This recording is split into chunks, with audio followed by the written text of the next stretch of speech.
Daniel Crandall joins us to talk about his two awesome grandfathers, to talk about the lessons that he learned through their tough upbringing, what their lasting impact is on his life.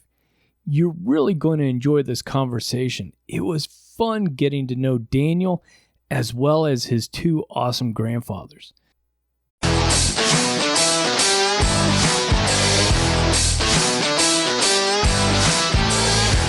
Hello and welcome to the Cool Grandpa Podcast. This is your host, Greg Payne, coming at you from Studio 12. This podcast is about being the best possible grandpa you can be, focusing on what it is to be a grandpa and how we can all share that experience together for our grandchildren.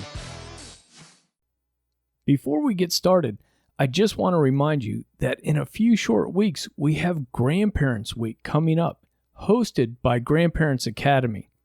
Now, this is a great opportunity to listen for experts that come in and talk about different topics that affect grandparents as well as our relationships with our grandchildren and our adult children.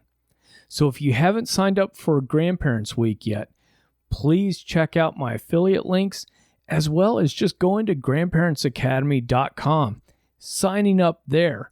However you get into this awesome course, this is going to be an absolutely fantastic experience for you.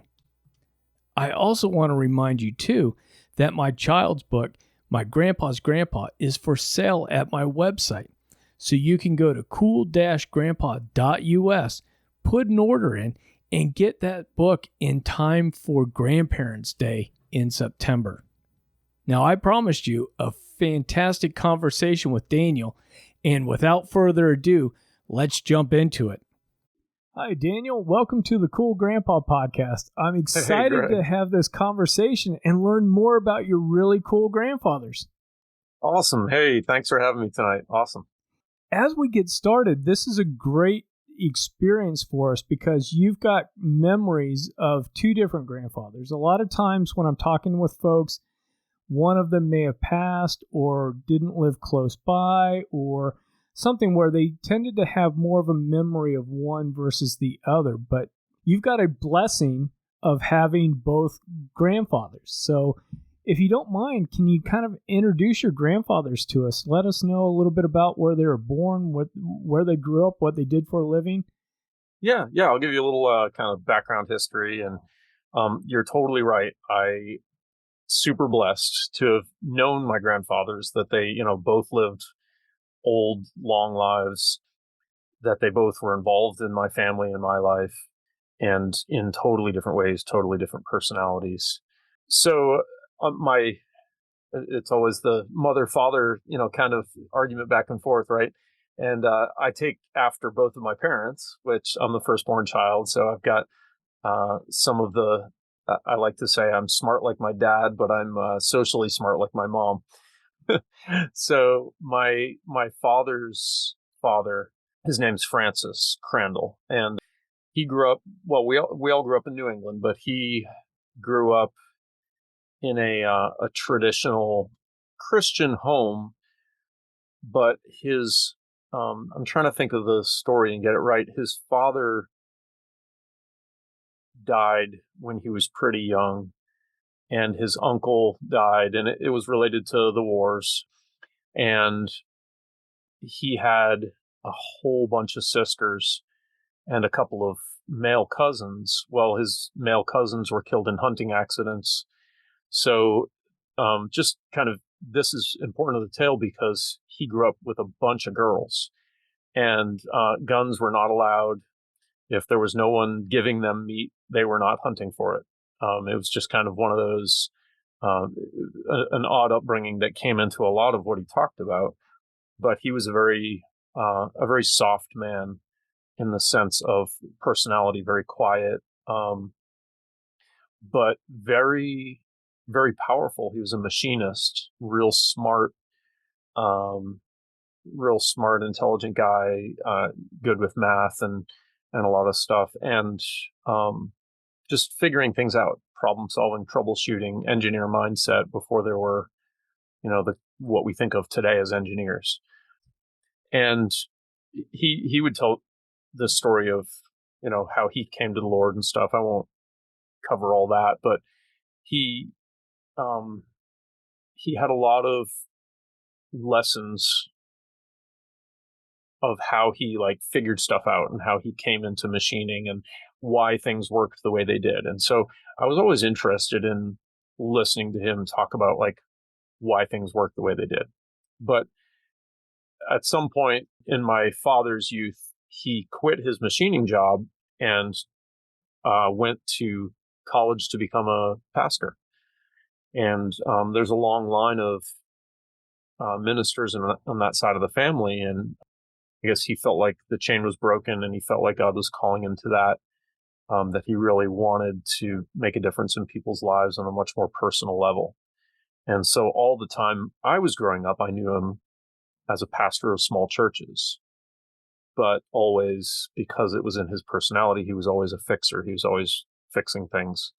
And so those kind of two things came together, his passion for people.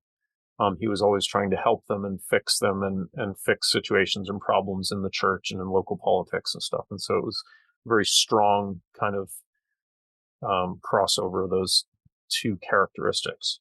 Yeah, I can imagine that there's something there with just that ability to see something broken, see something to overcome, fix, and then also being able to work with people that might be in pain, that might be struggling with different questions, different challenges in their lives, and being able to give that kind of a little bit of a guidance, probably certainly not telling people what to do, but, hey, just like a machinist, right? If you try greasing that gear a little bit, you're going to reduce the friction and you're going to be, you'll be okay with it. Well, yeah. And I think becoming a pastor after working as a machinist and being a top machinist, put him in a place where he kind of understood working people a little better, or a lot better probably. But he also could talk about his past, talk about his work, talk intelligently about things he had done. And he wasn't just kind of talking through his hat as being a pastor. He could come into people's lives and really be a bit of an authority and actually tell real stories from the pulpit. So that was cool. Absolutely. And that reminds me of those professors that I had that had worked 20 years in industry and then went back and, it was almost like just a retirement job to keep them busy, but they were right at the business school or whatever. And we're like, okay, the books are telling you this thing. Let me tell you how this really works in real life. They had that experience versus the people that were meaning well and had tons of intelligence, but they went through undergrad to the master's to the PhD and then were teaching, but had never been outside of academia. Lots of theory. Yeah. No, that is so true. And that's funny because I've got my story about that as well, where I went to night school, business school, and you had your professors that just were superior because they had so many doctorates attached to their name. And, we're a bunch of working men in this business class, and we all knew what reality looked like. And it was, there was a lot of eye rolling in that class. Mm-hmm. But I'll leave it there. Sure. So yeah, my other grandfather was my mom's dad.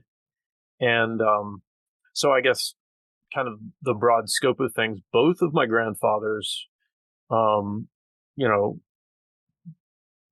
were married to their wives young and married till old age. So I grew up my grandmother and grandfather together all the time, and so very strong, stable families, which was a really cool example and influence to watch.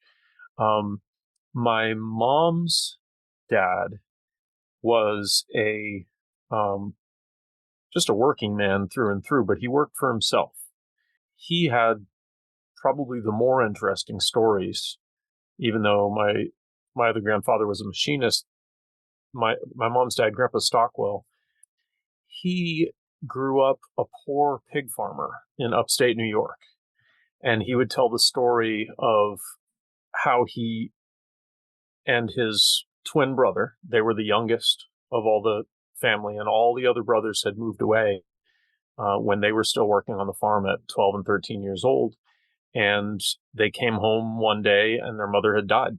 She was sick in bed, was dead, and they left. And that was it. At 13 years old, they didn't know what to do. They just packed up their stuff and left her laying there. They never even, it was really, really a shocking event, but they were impoverished. They had a father who was a drunk and a smoker, and he would leave home to find work. And he would come back with a little bit of money, but when he would come home, he would slaughter the hogs, take all the money from that, spend it on booze and tobacco and women, and then he would leave again, supposedly to find more work because they were out of money. And so, I tell that tale, and that's significant because my grandfather always coupled that tale with the tale of the butcher in town, who was a good man and who never gave their father all of the money. He would hold it back until he had left town. And then he would come by and apologize and say, "Oh, there was a little more meat from your pigs that was in the freezer, and here's the money from the rest of it." And he knew exactly what he was doing. It was no mistake. It happened every time. And he would come by, and my grandfather said he would bring them also some of the meat with it. He'd say, and we didn't sell all the salt pork, which is, basically just the fat off the bacon. And so that man was my grandfather's example of what a good man was in juxtaposition with his own father. And he said the man never had any ill intentions, never stuck around, was never, he wasn't looking for anything coming around. He was literally just caring for people in the neighborhood. And so, yeah, fast forwarding to when he was like, he and his twin brother were 9 years old. I believe it was 9, if I recall his stories. But there was a Methodist lady in town that came by and knocked on everyone's door and told them, next week is VBS week. Get all your work done, all your chores done, and I'll be driving down the street. I'll be at the end of the farm road, at this time, whatever. And she all the kids in the town, and she would pick them up in her buggy. So he and his brother would get all their chores done and go to meet this old lady at the end of the farm road. Well, it was, VBS week, 9 years old. It was Friday. He said they went all week. And it was on Friday when his twin brother didn't have all his chores done. And his brother didn't make it to VBS that week. And he said, he used to tell the story with tears in his eyes, and he would say, "And I did." And that was, Friday at VBS. If you know anything, that's going to be the salvation call when they ask children, do you know Jesus? And give them the opportunity to ask Jesus to be their Lord and transform their lives. Well, he would tell that story as the pivotal point where he and his brother took different directions in their life. And he always pointed to that. And he only told me that story a couple times probably, but it was a significant part of his growing up where he saw that there was a decision point in his life and a decision point in his brother's life where they started walking different paths, even though they were twins. And so those are kind of some of the significant stories my grandfather would tell me. Grandpa Stockwell, I could sit here for probably 6 hours and tell you stories about his life, because that was part of the beauty of who he was. Is he was a little short, 5'3", jovial, always smiling little old man, infectious laugh, constantly laughing. Just life was a total joy to him.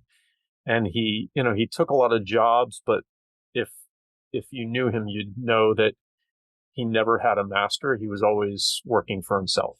He was always the hardest worker, working for himself, investing his money.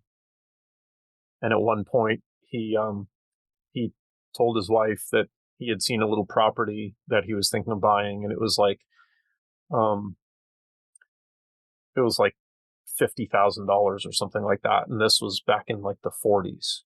So that was a huge amount of money.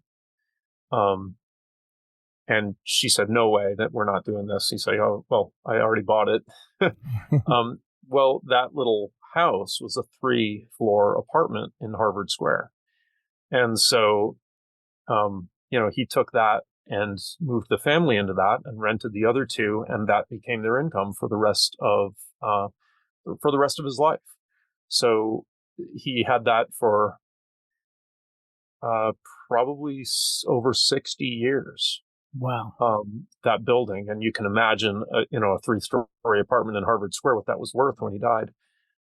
And so they would just constantly move from floor to floor. When someone would move out, they would move up to the other floor and then upgrade and clean the other one and then rent it out again. So he was just constantly, that became his living, was maintaining his home.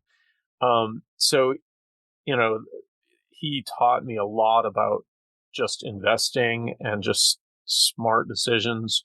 But he also was a guy, he taught me how to sit down with a brick and straighten nails so that you could use them again. Yep. And, he didn't have any new shoelaces in his shoes. If he needed shoelaces, he had a mason jar with old scraps, and he would tie them together until they were long enough to fit his shoes. I mean, that was, you want to talk about thrifty. That's as thrifty as can be imagined. Yeah. And he would darn his own socks because my grandma wouldn't do it for him anymore. She's like, these socks have nothing left. He's like, well, I'll fix them then. So, I mean, it was funny. They were a cantankerous little couple, always laughing though, always fun. Yeah. Oh, fun. And I didn't want to interrupt while you're going through, but for folks that don't know, VBS, Vacation Bible School. Yeah. So, right, in a church community, New England is not as much a Christian area of our country as it used to be. But yeah, Vacation Bible School, still in a lot of traditional churches where, they gather the kids up one week in the summer. And oftentimes it's just a lot of fun. Older kids usually lead them through all kinds of games and stuff and tell a lot of Bible stories, and you invite your friends. So it was a big deal for them because they didn't normally go to church, I believe. So sure. Well, I know down here, I'm in Atlanta. As soon as it gets towards the end of school, all the churches have their week worth of right. VBS going on. So you can't drive 3 miles without passing 5 churches with their, with the little advertisement out in front. But right, and the parents will pawn off like the first 4 weeks of summer to VBS. Like, oh yeah. But after that, the churches are done. Absolutely. It's like, what am I doing for childcare? Vacation Bible School. Here you go. Yeah, exactly. Awesome. Yeah. So again, some great stories, and those are my grandfathers. But they both were faithful to their wives and took care of their families in ways that impacted me. And I would say, one of the strongest influences my grandpa Stockwell had on my life was just that work ethic. He was always having fun and working, like he was enjoying life and working. And it was just, it made me realize that, well, I don't know. I felt like if there's a person, who it's just a joy to be around, he was that guy, and yet he was always working. And so it really made a big difference for me. Yeah.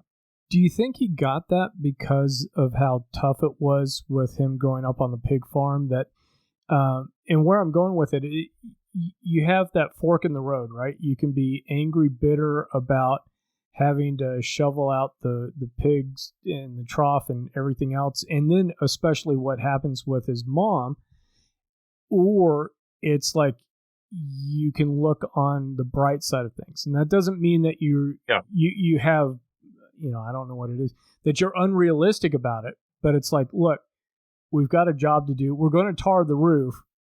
Let's just enjoy tarring the roof and not sit there and complain about it. Yeah. He,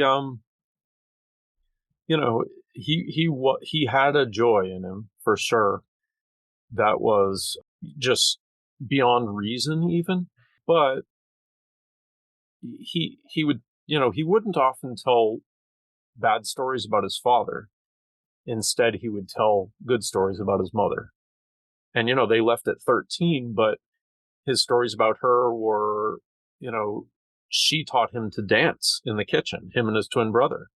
And so they used to, one of them would stand around and clap, and the other two would dance. And they learned how to trot and dance in the kitchen, and they would sing songs and stuff. And he and his twin brother, when they left the house at 13, they went up to some rich lake house, and they got jobs in a singing quartet because they were handsome. And he talks about that being the first pair of shoes he ever owned. He had, like, there were muck boots and stuff around the farm and whatever, but he and his brother each got a pair of shoes. And if they stayed the whole summer, they got to keep their shoes. And he said, that was the first pair of shoes I ever owned that were mine. And they gave him a tuxedo and a pair of shoes, and they had to return the tux at the end of the summer, but they got to keep the shoes. And they would dance with the rich girls and sing in the quartet, and they would dance for tips. The dads would come by and just tip them after they had danced with their daughters. And so that was how he spent that summer. And then he said they finagled their way through some work, and then they stayed and did it again the next summer. But then after that, they left for the city. I think it was New York City back then, but then he moved up to Boston later. But so that was kind of his cool story. So his work ethic, definitely from working hard on the farm, his thrift, definitely from growing up that way. But his joy was just like hard to, it really was a choice. I think, he wasn't going to be put down. He wasn't going to be told that life was lousy. He had seen lousy, and that wasn't for him. He chose not to be like his dad. He chose to be like the butcher and the lady who brought them to VBS. And, his brother actually chose to be like their dad and lived kind of the opposite life, which is an interesting kind of side story. But so bubbly, joyful old man. His hands were like, when you shook hands with him, it felt like he was wearing a leather glove, but it was just his skin. Like, he was that rugged a guy. I can picture it in my mind the way you talked about him. There's that leather farmer, manual labor hands. Permanent that you have, farmer tan. Yeah. With almost that layer of callus. Yeah. Just on there. And wow, what a great picture. What were some of the early memories that you had of your grandfathers? Because I want to take you through being like a little kid, and then how things developed as you went into high school and beyond. Yeah. So, as little kids are, I guess I have the two grandparents in my mind. So sometimes I have to pick one and tell that story. I would say, Grandpa Stockwell, with the money he was making from his renters, bought a cottage on a little Army Corps of Engineers piece of riverway that turned into $1 million investment when he died as well. So he built a little summer cottage up there that he would rent out, and a little shack where he would stay as the landlord. And so going up there, my oldest memories are of going up to stay in that little shack with him. Him waking up, and this is crazy, but I would sleep in the living room because there was one bedroom, and then there were like sofa beds in the living room. And so I would wake up at sunrise to him crowing like a rooster, and and my grandma yelling at him, "Shut up!" He would just keep doing it, meaning it was time to get up. His alarm, it was time to get up, and everybody else was getting up. And she'd be yelling at him and hitting him with pillows or whatever. And it was, she sounded real angry, but it was his funny nature. She was probably annoyed a little bit, but yeah. And then also just the grandma thing of let the kids sleep, let them, No. why do you got to do that? Right. Yeah, I get that from my wife when I'm messing around with the kids. And my grandfather Right. was a farmer too, so I can relate to the kids on the floor in the family room and Yeah. him getting up at the crack of dawn and, Right. kind of nudging a few of us like, hey, it's time to go irrigate the wheat field. Let's get to it. And that little cottage didn't have a shower when I was a little kid. He put a shower in later, but it just had it did have running water, but it was just toilet and sink in the bathroom, and you would, sponge bathe, or grandma would make sure you went swimming before bed. But yeah, those were some of my earliest memories in that little cottage. And he would sit, ask me about school. He always would probe me, but not, a little bit uncomfortable, like kind of put you on the spot. It's summer, I don't want to talk about school. But then he would talk about how he dropped out in 8th grade. He never finished 8th grade, which all they had in his town was 8th grade. But he said his first time he got something less than an A on a report card, he quit school. It's like, if I'm not gonna do this, if I'm not all in, I'm not in. And so he just quit. But he said, I never stopped learning.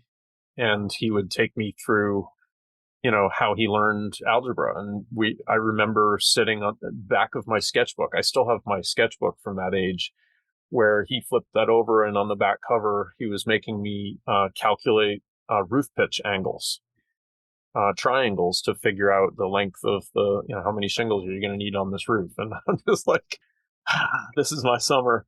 But, Yeah. I remember that to this day. I remember it vividly, and I have that sketchbook with his and my algebraic drawings on the back cover, on the piece of cardboard on the back. As I mentioned, sitting bending nails. One of my favorite memories was the city dump. Back then, well, this is up in the cottage area. Back then, you would take your trash to the dump, right? And there were people had an area set off to the side where they would throw metal and stuff like that. And so we would usually come back with more than we brought. We'd come back with an old lawnmower or different stuff. And one time he brought a lawnmower home, and my grandma's like, what on earth do you need a lawnmower for? We took the engine off and brought the engine back later in the week, back to the dump. He wanted the wheels.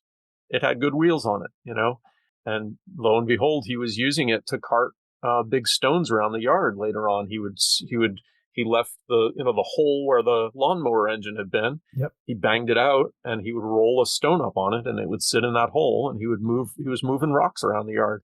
Wow. Like, just inventive and creative and recycling everything. And those are some of my best memories. I love it. That's so my grandfather as well. This is why that's why I love these conversations, right? And I'm going through here, and I'm like, are you sure your grandfather wasn't a farmer? Because every farmer I know has a junk pile that they will not get rid of. Yes. And right. It doesn't matter if it's pig iron from 1880. Yep. I might need a little piece of that angle iron to weld onto this little thing to make this doohickey. And absolutely, yeah. I totally agree. And my wife does not appreciate that trait about me sometimes, which I'll say I inherited, but I'm doing better. I still I still keep some stuff, but oh yeah. Because it's that creativity, right? It's that thing with both your grandfathers, that scarcity, but then also like, what else can I use with this? Where creative problem solving and vision. That's what I call it. Yeah. Yep. Absolutely. Yep.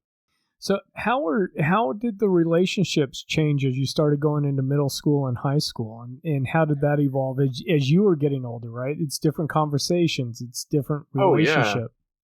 Well, it's funny because in one sense, there was always the same relationship with my grandfather, because, he was already, I want to say he was in his 70s at that point. He was pretty old. He lived till he was like 93.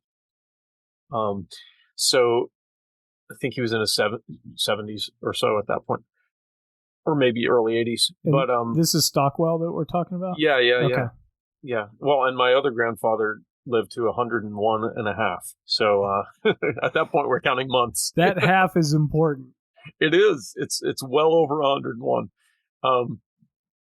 But so Grandpa Stockwell, I would continue to stay with him in the cottage, and my stays got longer because I was allowed to, just stay for a couple weeks, all the way to the point where one summer he just asked me to drive his car and informed me that he couldn't see at night anymore.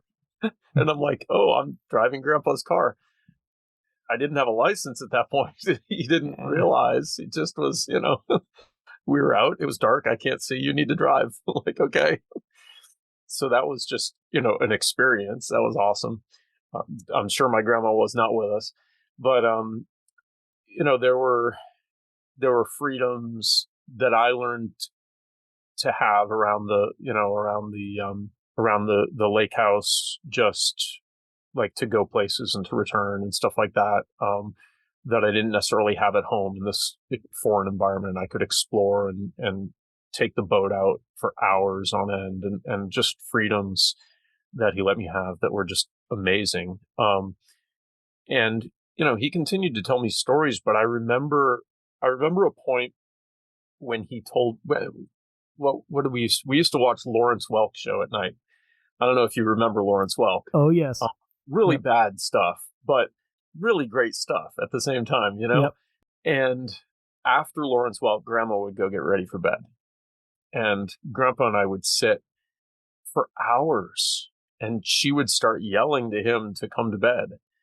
But for hours we would talk, and there was a pivot point, because he would tell me stories when I was little, but there was a point at which he started asking me questions, and I didn't recognize it at first, but it was after a while I realized he was learning, and he was tapping into my knowledge and understanding of things. And he more specifically was asking me questions about the Bible and about the Lord, but also just about my opinion on something he should do and stuff like that. And it happened so subtly that I can't say a point when I recognized it was happening, but just that he was valuing my opinion was a big deal. But then later on, he started asking me to spend more time with him because he had more questions he wanted to ask me. I was like, whoa, that was really surprising to me. And it was, in asking questions, I don't think he was feigning ignorance, but at the same time, I don't think he was like trying to teach me with the Socratic method or something like that. I really think it was just enjoying time together, and questions and answers, and, what's your experience with this? And, I felt like there was this, I became his friend as opposed to just being his grandson. And that was a huge thing for me, because he was listed as one of my best friends from the time I was in middle school until he died. Interestingly, just an aside, but he died the morning that I had my first date with my wife, which was really interesting. There's a whole story on how this unfolds, but it was just like, I called her, my mom called me early that morning, and then I called her. We had already had a date planned, and so it was on the day of my first date with my wife that my grandfather passed. And so it was just an amazing transition of friendship. Like, she was there when he passed in my life. So my grandfather was one of my closest friends. And something I didn't mention is that my mom and my dad did split up and divorce. When I was 18, my mom moved out, and I moved out first, but then she moved out, and then They were divorced about a year later. And through all that, my grandpa Stockwell was the only person who I could tell anything to, because he loved my mom, but he also loved my dad. Okay. He had a love for my father and didn't ever take sides. Like, he hated, that bad things were happening. He didn't condemn my mom in any way, but at the same time, he never, ever said a bad word about my father, in spite of the fact that it was his daughter's husband and she had lots of bad to say about him. And that was one of the biggest graces in my family. It came out of his joy, but it made me, I don't even know how he did that. I'll be honest, I don't know. I don't know if that was for my sake or if that was that he just would not speak poorly of someone, but to have that, and I've got, my story of how that went, because it was not a clean, just simple divorce either. There was a lot going on for many years. And that my grandfather would take me aside when we would visit there, and my mom was in the other room. He would take me aside and ask how I was doing, and then ask how my dad was doing, and tell me to say hi to him. And, it was very, that was a huge deal for me, not just a big deal, but a really huge. It gave me freedom to share with him too, and to really talk about. He was the only person I actually told how things were going. Well, and I think that's huge, and thank you for sharing that, because one of the biggest things when my folks split up was even people in our church took up sides. Yeah. And I would hear about, how horrible my mom was, or how, now I'm exaggerating that level, but it feels that way, even if it's just subtle. It does. And, one of the big things that, was pleasing to hear, and where I think maybe he was at too, is saying something negative about your mom or your dad would be wounding his buddy, and it is buddy grandson, slash grandson, or grandson slash buddy. And I think a caring and aware person knows that you don't need to bring up something that's going to cause pain like that. Yeah, and it's funny because we talk about that awareness. I have no idea how self-aware he was. It felt, I'll be honest, it felt not like a deliberate decision. It felt more like actual love. Yeah. Which is, maybe that's a deliberate decision, but just how it impacted me was, I didn't feel like he had to, like he wasn't even being careful. It was that he genuinely, at least from what I felt and believed, he actually cared, and he actually appreciated and honored my family and me beyond the situation. And I think we may have had circumstances as we're growing up where we see friends that splintered apart, but we're still connected with either one of them. Yep. Certainly it's not the same thing as a marriage, of course, but maybe you had buddies that kind of went their separate ways and then got into fights or whatever, and you're still, you care and enjoy both of them, but it's just bad stuff's going on and they can't be together anymore. Right. Yeah. And that can come into any relationships. But that was a big deal, and it's influenced just that example. I remember asking in prayer, asking God to teach me to love like that. That I felt like that was a tangible love at a time when I was devastated in my life. That was tangible. Yeah. And so that was my Grandpa Stockwell. And I was definitely close to him. And you mentioned at the beginning how blessed I was to have both my grandfathers in my life. Totally agree.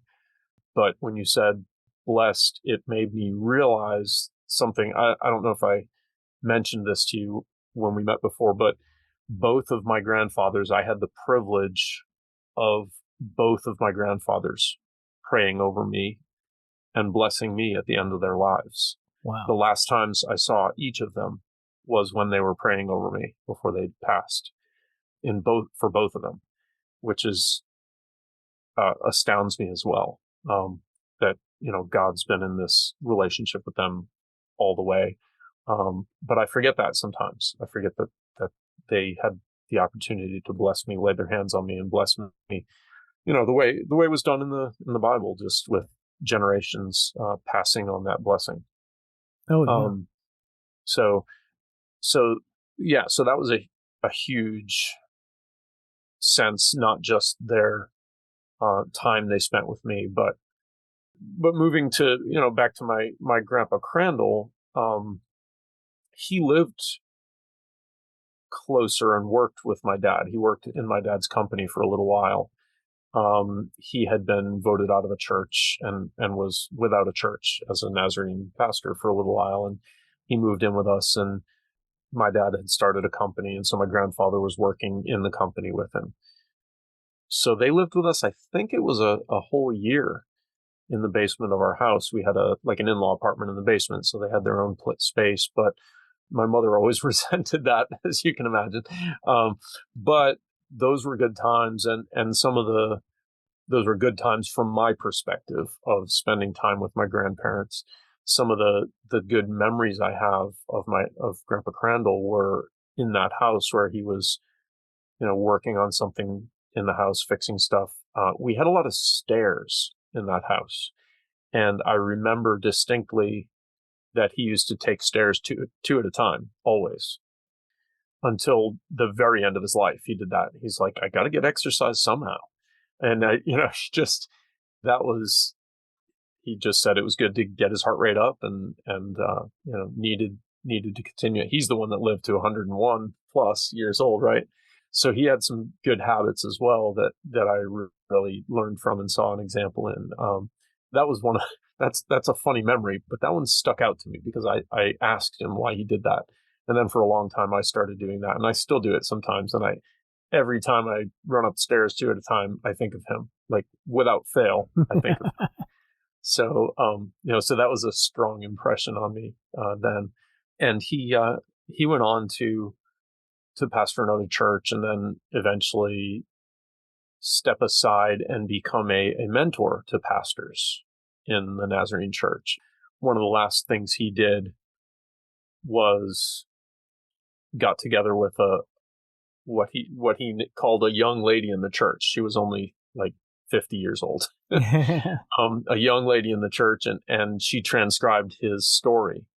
And one of the last things he did was pass that along to me to publish. And so I've got his story, which is really hard to follow because he wasn't a strict writer or storyteller. But I do have all his transcripts and his whole story, and that's coming. I plan to publish that in the next year, so excited about that. Oh, very cool. What are some of the things that you've learned from your experience with your grandfathers that you think that myself and other grandfathers might incorporate? We're certainly not telling people how to be a grandfather, but we're saying, hey, this really worked for me, and this really was something I saw them do that you might like to try.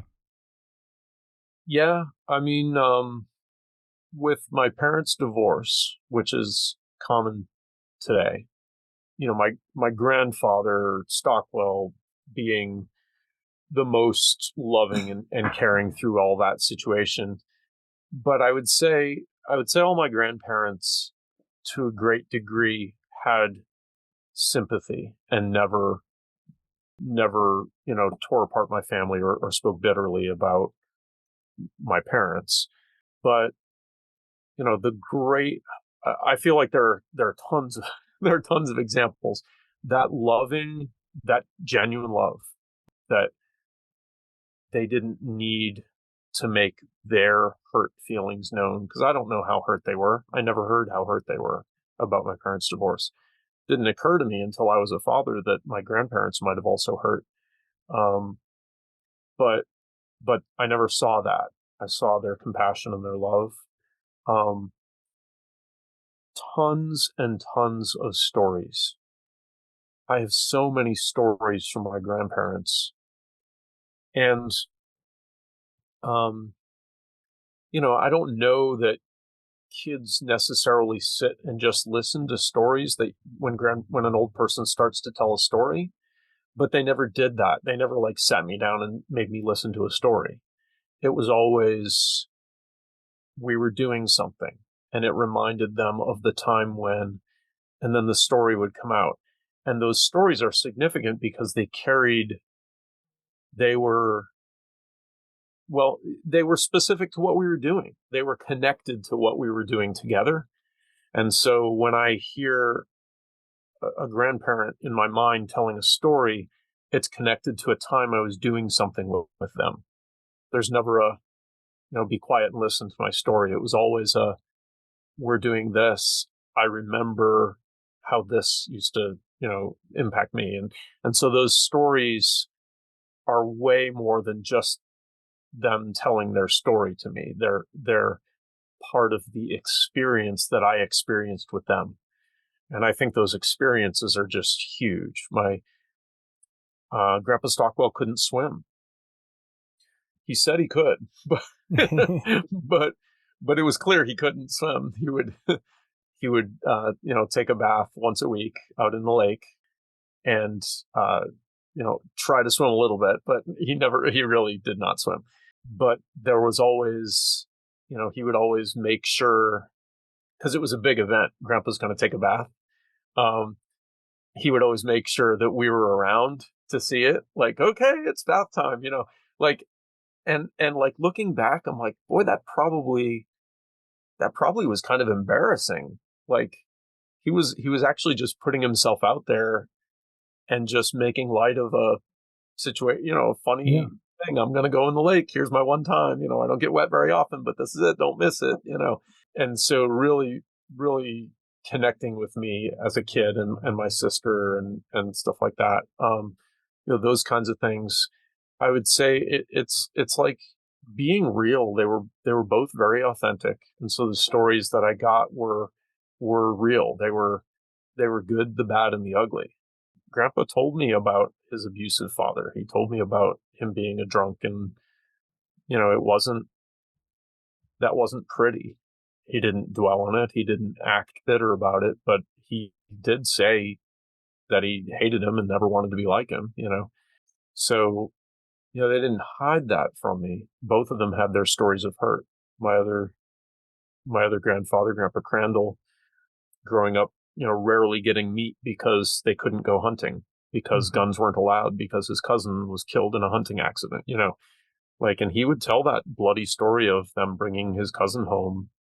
He would tell the story of his father coming home from the war and being mentally damaged and just eventually just dying, but nobody really knew what was wrong with him. He just was wrong in the head, and so for years he just was a mean guy, but they weren't allowed near him anyway, so it didn't matter.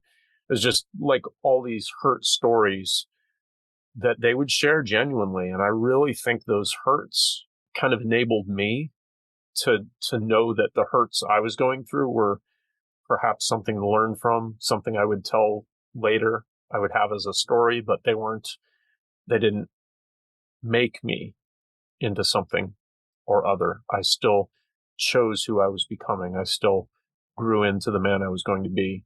You know what I mean? Yeah. And I saw that I think that was kind of the continuous thread for both of them. If I had to find kind of one really strong piece of advice, that was it. It's sharing the story and not getting wrapped up maybe in the emotions of it, but the lessons learned and hey, things aren't always pretty and always nice. And yeah, but at the same time, your grandpa Crandall could go through and talk about that, but then be able to live the example of, but I made a choice to live this way. I made a choice to do this, and not just let the experience dictate who they're going to be. Right. Yeah. Yeah, for sure. Daniel, I do want to take a pivot here and talk a little bit about, what you've got going on and talk a little bit. And even I will bet you we can see some of that influence of your grandfathers on what you're doing now with helping people solve problems and work on marketing and some of these different things. So please share with us a little bit about what you're doing. Well, yeah, sure. I will say I do attribute to a lot of my passion for people to both of my grandfathers. They both loved people and loved helping people. One was and they both were very hard workers. One was very quiet. The other one was very jovial personality wise. But what they had in common really was their love for people. And so I started in engineering, like my father, and hated it, and went back to graphic design school and loved it. And I realized that engineering didn't connect with emotions and people for me, whereas communication and graphic design really did.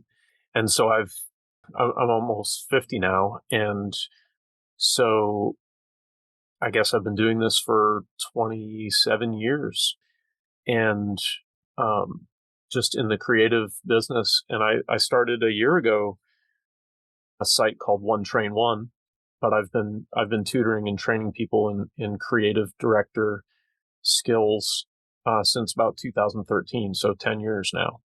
And One Train One is my own portal where I'm connecting with people just to help them solve creative problems. So it's generally, it started with publishing books and photography, which are two of the skills I kind of picked up along the way.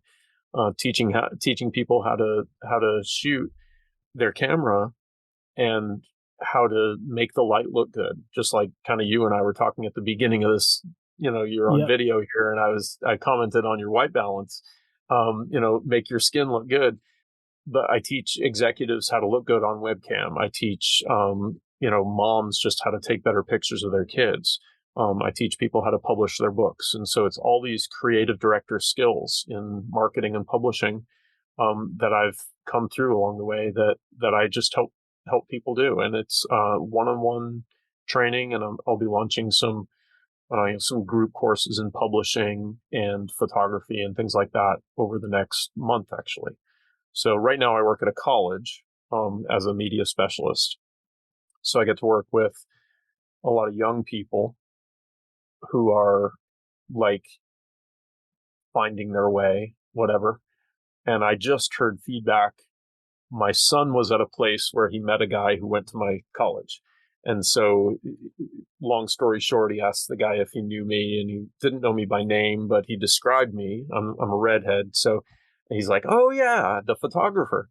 And it was kind of funny because, oh yeah, he knew me. But then the story my son came home with was, he said, "Colton," that's the kid's name. He said, "Colton loved you."